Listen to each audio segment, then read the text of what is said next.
Media మిత్రులందరికీ నమస్కారం. బాబు కరెక్ట్గా వినపడుతుందా? ఒకసారి చూడు వాయిస్. 1 2 3 4 హలో. నువ్వు చెప్పాలి నాయన, నువ్వు చెప్పాలి. వినపడుతుందా? సౌండ్ కరెక్ట్గా వినపడుతుందా? మీడియా మిత్రులందరికీ నమస్కారం. 2 రోజులుగా ఇండస్ట్రీలో జరుగుతున్న విషయాలన్నీ మీకు అవగాహనలోనే ఉన్నాయి కాబట్టి వాటి గురించి వివరంగా చెప్పకుండా నేను వాటిలో వచ్చిన కొన్ని విషయాల గురించి నేను ఇక్కడ ప్రస్తావించడానికి మిమ్మల్ని అందరినీ ఆహ్వానించాను. ఇవాళ 2 రోజుల నుంచి ఆ నలుగురు అని వస్తుంది. ఆ నలుగురు కొంచెం ఆ నెగిటివ్ షేడ్ తోటి, ఆ నలుగురు కబంధాస్తాలతోటి ఈ ఇండస్ట్రీని పట్టుకుని, బాబు ఆ నలుగురికి నాకు సంబంధం లేదు, ఆ నలుగురిలో నేను లేను. అసలు ఇది 15 సంవత్సరాల క్రితం స్టార్ట్ అయింది ఆ నలుగురు ఆ తర్వాత ఆ 10 అయింది. అది ఎవరు పట్టించుకోలేదు. ఓ 10 మంది దగ్గర ఉన్నాయి థియేటర్లు. నేను ఆ నలుగురు వ్యాపారంలో నేను బయటకు వచ్చేసాను. నేను లేను. కోవిడ్ ఆ టైంలోనే బయటకు వచ్చేసాను. నాకున్న అంటే ఎగ్జాంపుల్ మీరు ఇలా చెప్పొచ్చు అనుకోవచ్చు, తెలంగాణలో నాకు ఒక్క థియేటర్ కూడా లేదు ప్రస్తుతం. తెలంగాణలో నాకు ఉన్నది ఒకే ఒక థియేటరు, త్రిబుల్ దానికి ఓనర్. కనుక నా దగ్గర ఒక్క థియేటర్ కూడా లీజులో లేదు. ఆంధ్రాలో కూడా అన్నీ వదిలేసుకుంటా వచ్చేసి నా దగ్గర మొత్తం 1500 థియేటర్లు ఆంధ్రాలో ఉంటే, అదే మొత్తం తెలుగు రాష్ట్రాల్లో ఉంటే నా దగ్గర 15 లోపు ఉన్నాయి. అన్నీ వదిలేసుకుంటా రాగా అవి కూడా మా స్టాఫ్ తోటి లీజులు అయిపోయిన తర్వాత ఎప్పుడు లీజులు రెన్యూ చేయకండి వీటిని అని చెప్పాను. కనుక నా దగ్గర ఆ థియేటర్లు లేవు. ఎందువల్ల నన్ను అంటే పాత అలవాటు కొద్దీ అందరూ నన్ను ఆ నలుగురులో అదేదో ఫోటోలు వేయడానికి మాది బాగుంటాయి కనుక అందరూ పెద్దల ఫోటోలు వేస్తా, విమర్శకు బాగుంటుంది కనుక కొంచెం అలా విమర్శిస్తున్నారు. నేను దయచేసి మీడియా మిత్రులను అడిగేది ఏంటంటే, ఆ నలుగురు అని వేసేటప్పుడు నన్ను కలపకండి. నేను లేను, ఆ వ్యాపారంలో లేను. నేను అన్నీ వదిలేశాను. 1500 థియేటర్లకి 15 మాత్రమే, 15 లోపే నా దగ్గర ఉన్నాయి. అవి కూడా త్వరలో నా దగ్గర ఉండవు, వద్దని చెప్పాను. అది ప్రథమంగా మీకు అందరికీ చెప్పడం కోసం ఈ మీటింగ్ పెట్టాను. అది కాకుండా నా వృత్తి గత 50 ఏళ్ళుగా సినిమాలు తీయడం. నేను ఆ వృత్తిని నమ్ముకుని ఉన్నాను. ఇది మధ్యలో ఉన్న చిన్న అవకాశం లాంటిది ఏదో వచ్చింది, ఇది నాకు సరిపోదు అని అనుకుని నేను బయటకు వచ్చేసాను. 1వ తారీఖు నుంచి మేము థియేటర్లు మూసేస్తాం అన్న దీని మీద ఆంధ్రప్రదేశ్ మన సినిమాటోగ్రఫీ మినిస్టర్ గారు రియాక్ట్ అయిన విధం చాలా సమంజసమైందని నేను ఫీల్ అవుతున్నాను. ఎందువల్లంటే నాకు కూడా మీరు ఆన్ రికార్డ్ చెప్తున్నాను, ఈ థియేటర్లకు సంబంధించిన ఏ మీటింగ్లోనూ నేను వెళ్ళలేదు. నేను కావాలని వెళ్ళలేదు, నాకు ఇష్టం లేదు. ఈ థియేటర్కి సంబంధించి 3 మీటింగులు జరిగినాయి. 3 మీటింగ్లకి నేను వెళ్ళలేదు. వెళ్ళకపోగా మా గీతా ఫిల్మ్ డిస్ట్రిబ్యూటర్స్ని కానీ అదర్ అసోసియేటెడ్ ప్రొడ్యూసర్స్ కానీ ఎవరిని వెళ్ళొద్దు అని చెప్పాను. కారణం ఏంటంటే, థియేటర్స్ నిజంగానే స్టాండ్ అలోన్ థియేటర్స్కి చాలా కష్టాలు ఉన్నాయి. ఆ కష్టాలు ఉన్నప్పుడు అవి వచ్చి డిస్కస్ చేసుకుని ఇండస్ట్రీ పెద్దలతో, ఛాంబర్ అని ఒకటి ఉంది, గిల్డ్ అని ఉంది, వీటిని అప్రోచ్ అయ్యి అందులో డిస్కస్ చేసుకుని సమస్యలు సామరస్యంగా కుదరకపోతే అప్పుడు ప్రభుత్వానికి వెళ్ళి ప్రభుత్వం చెప్పుకున్నాం. ఎక్కడో ఏదో కుదరక అన్నీ ఫెయిల్ అయినప్పుడు, అయితే అన్నీ ఫెయిల్ అయినాయి కనుక మేము మూసుకుంటున్నాము, 1వ తారీఖు నుంచి మేము మూసేస్తాము అని అంటున్నారు. మూసేయడానికి ఏకపక్షంగా మీరు తీసుకునే ఈ నిర్ణయానికి నేను వెళ్ళి అక్కడ కూర్చుని మాట్లాడను అని నాకు చిరాకు కలిగి నేను వెళ్ళా. ఇది మీరు ఏమన్నా ఆ సమస్యని డిస్కస్ చేసిన తర్వాత ఒక సామరస్యమైన ఒక కంక్లూషన్ రాకపోతే చేయాల్సింది మేము మూసేస్తున్నాము. ఏమంటే పవన్ కళ్యాణ్ సినిమా రిలీజ్గా రాబోతుండగా మేము సినిమాలు మోస్తాము అనేది దుస్సాహసం చేయకూడదు. ఆ దుస్సాహసానికి మీరు ముందడుగు వేయకూడదు. అది పెద్దలు కానివ్వండి, చిన్నలు కానివ్వండి చెప్తున్నాను. ఎందుకంటే మన ఇండస్ట్రీ నుంచి ఎవరు ఏది అడిగినా హెల్ప్ చేస్తున్న మనిషి ఆయన. ఆ రోజు మేము అశ్విని దత్ గారి కోసం కొద్దిమంది కలిపి వెళ్ళాం పవన్ కళ్యాణ్ గారిని కలవడానికి. అశ్విని దత్ గారి సినిమా వస్తుంది, దానికి కాస్త రేట్స్ ఇప్పించండి అని చెప్పి అడగడానికి. అప్పుడు ఆయన హింట్ చేశారు, చంద్రబాబు నాయుడు గారిని కలిశారా మీరు, ఛాంబర్ తరపున వచ్చి కలవండి. ఆ తర్వాత ఆ కమ్యూనికేషన్లో ఏం జరిగిందో ఏంటో ఆ తర్వాత ఎవరు దాన్ని పట్టించుకోలేదు. నేను ఒకళ్ళిద్దరితోటి ప్రస్తావిస్తే, చంద్రబాబు నాయుడు గారు మాకు తెలిసిన ఆయనే కదా, పవన్ కళ్యాణ్ గారు మాకు తెలిసిన ఆయనే కదా, మేము వెళ్ళి పని చేయించుకుంటున్నాం అన్నారే తప్ప ఛాంబర్ వారు కానీ ఏ సంస్థ కానీ వెళ్ళి అఫీషియల్గా మనం అందరం వెళ్ళి కలిసి కష్టం వచ్చినప్పుడు కలవడం వేరండి. కష్టం వచ్చినప్పుడు ఇప్పుడు మనం అసలు ప్రభుత్వం వచ్చిన తర్వాత వెళ్ళి మనం కలవాలి కదా, కలవలేదు. పవన్ కళ్యాణ్ గారు హింట్ చేసినా కూడా అది జరగలేదు. నిన్న ఎవరో మాట్లాడుతూ మాది ప్రైవేట్ వ్యాపారం, ప్రభుత్వానికి సంబంధం ఏముంది, ప్రభుత్వానికి సంబంధం లేదు, నేను కరెక్ట్గా చెప్పలేనది, ఆ అర్థం వచ్చేటట్టు మాట్లాడారు. ఏమండి, ప్రభుత్వానికే సంబంధం లేకపోతే 2 సంవత్సరాల క్రితం పెద్ద వాళ్ళందరూ ఇక్కడి నుంచి కదిలెళ్ళి గత చీఫ్ మినిస్టర్ ఎందుకు కలిశారండి? ప్రభుత్వానికి సంబంధం లేకపోతే. ఏ వ్యాపారం అయినా సవ్యంగా చేసుకోవాలంటే ప్రభుత్వంతో సహకారం లేకుండా అది జరగదు. అటువంటిది ప్రభుత్వంతో సంబంధం ఉంది, మాది ప్రైవేట్ వ్యాపారం, ఇది సరికాదు. ప్రభుత్వంతో సంబంధం ఉంటుంది, ప్రభుత్వం కోఆపరేషన్ కావాలి. ఒకటే ఎగ్జాంపుల్, వాళ్ళ కోఆపరేషనే అక్కర్లేకపోతే మనలో పెద్ద వాళ్ళందరూ వెళ్ళి ఎందుకు కలిశారు, గత చీఫ్ మినిస్టర్ని ఎందుకు కలిశారు? మనకు కష్టం వచ్చిందనే కదా వెళ్ళి కలిశారు.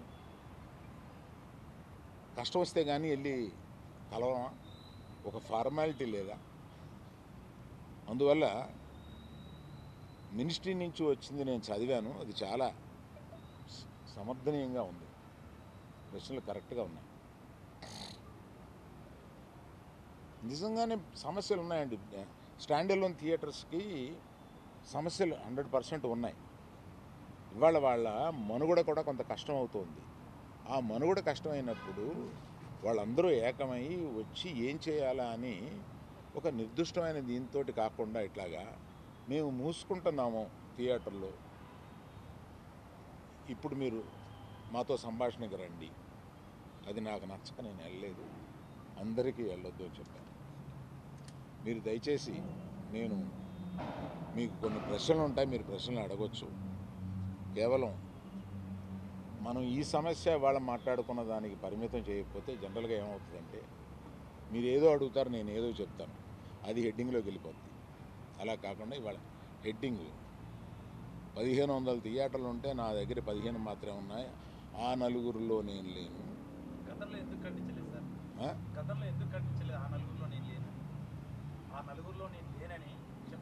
ప్రశ్నలకు వచ్చామా? నాది అయిపోయింది, ఆపేశారా? కాదు, మీరు ఆపేశారా అని. సరే, మొదలుపెట్టారుగా.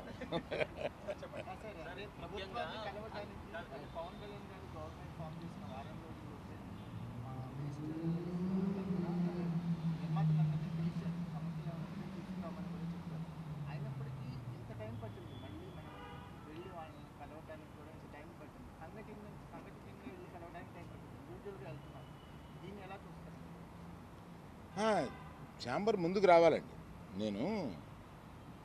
నేను ఛాంబర్లో ఏ పొజిషన్ తీసుకోను. నేను ఎప్పుడన్నా ముఖ్యమైన సంఘటనలు ఇలాంటివి ఎప్పుడన్నా ఉన్నప్పుడు వాళ్ళు పిలుస్తూ ఉంటారు, నేను వెళ్ళి పెద్దగా నేను చెప్పాల్సింది చెప్పేసి వచ్చేస్తూ ఉంటాను. నేను రెగ్యులర్గా జరిగే ఛాంబర్ మీటింగ్స్కి అది వెళ్ళను. నిన్న అంటే కావాలని నిన్న పిలిచారండి. నేను నాకు మేము మూసేస్తాం, మీరు రండి మాట్లాడతాం, అది నచ్చలేదు కనుక నేను వెళ్ళలేదు.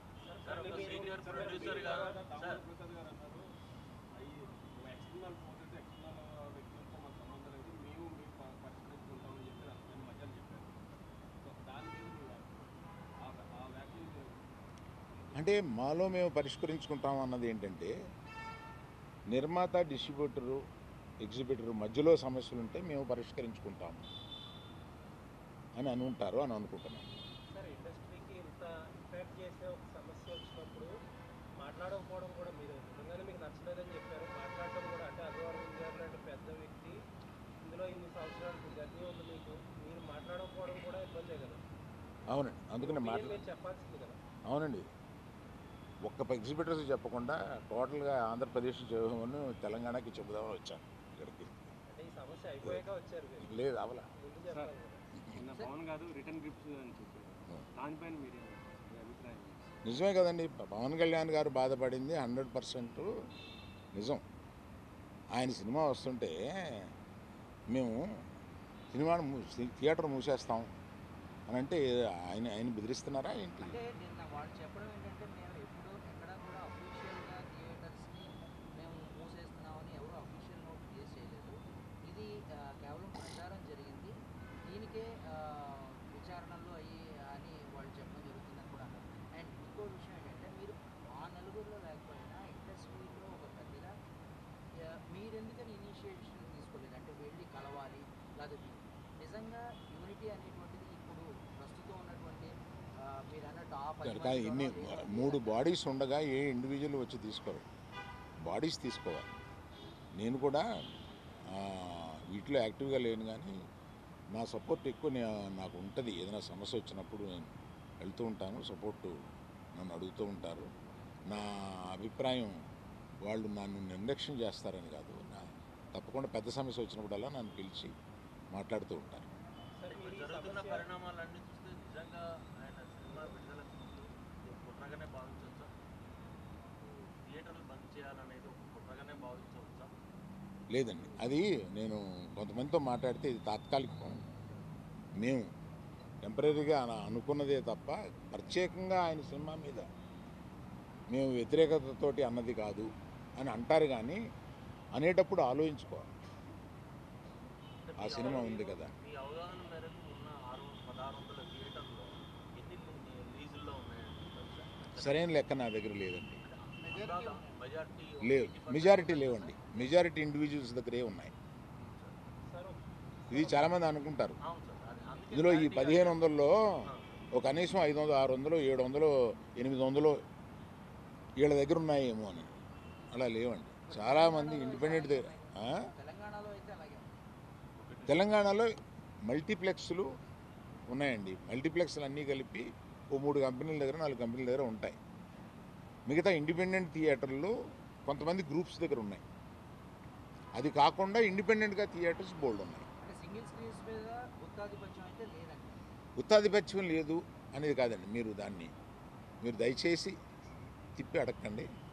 నేనేం చెప్తున్నానంటే, దాన్ని గుత్తాధిపత్యం అంటారో ఒకళ్ళకే. ఇప్పుడు ఏషియన్ ఉందండి for example, number of screens ఉన్నాయి, they are partnership, ownership, lease, వీటిల్లో నంబర్ ఆఫ్ మల్టీప్లెక్సెస్ ఉన్నాయి. దాన్ని ఏమంటాం?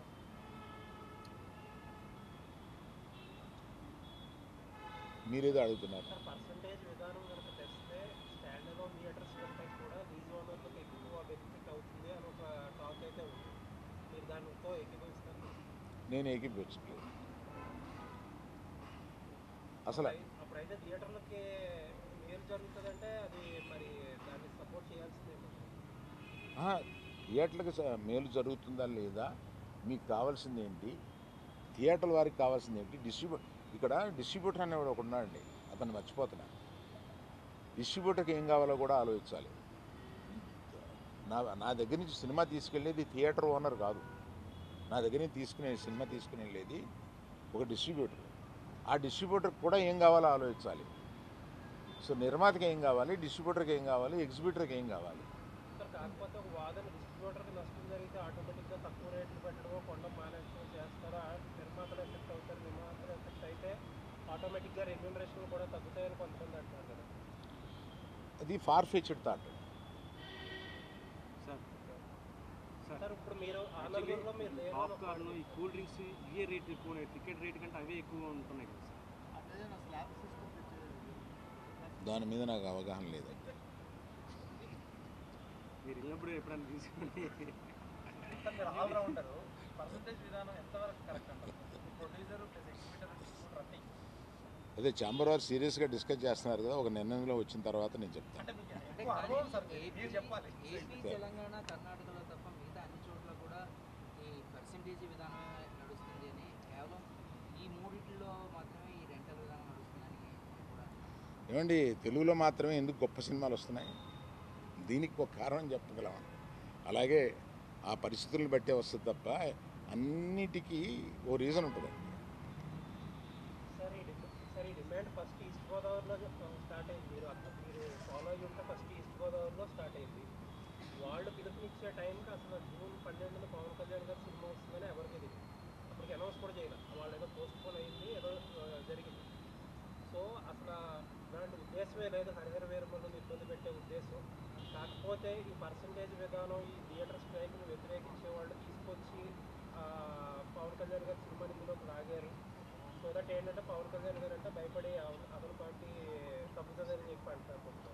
ఏమండి, ఒకవేళ స్ట్రైక్ చేయాలనుకుంటే తర్వాత ఇంకొకసారి అయినా చేస్తారు. పవన్ కళ్యాణ్ గారి సినిమా గురించి వెనక్కి వెళ్ళిపోయిన వాళ్ళు ఇది మూసేయాలనుకున్నప్పుడు ఇంకోసారి కూడా వెళ్ళి మూయొచ్చుగా, మూస్తారు.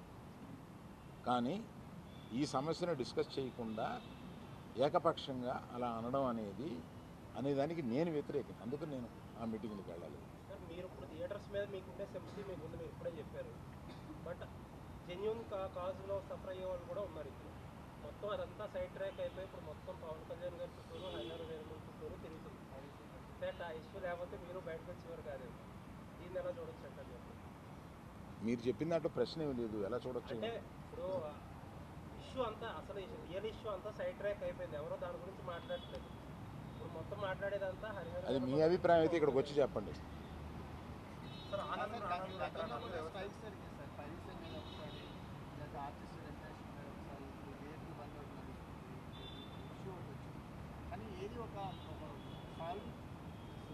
సొల్యూషన్ పద్ధతిలో ఏం జరిగిందండి?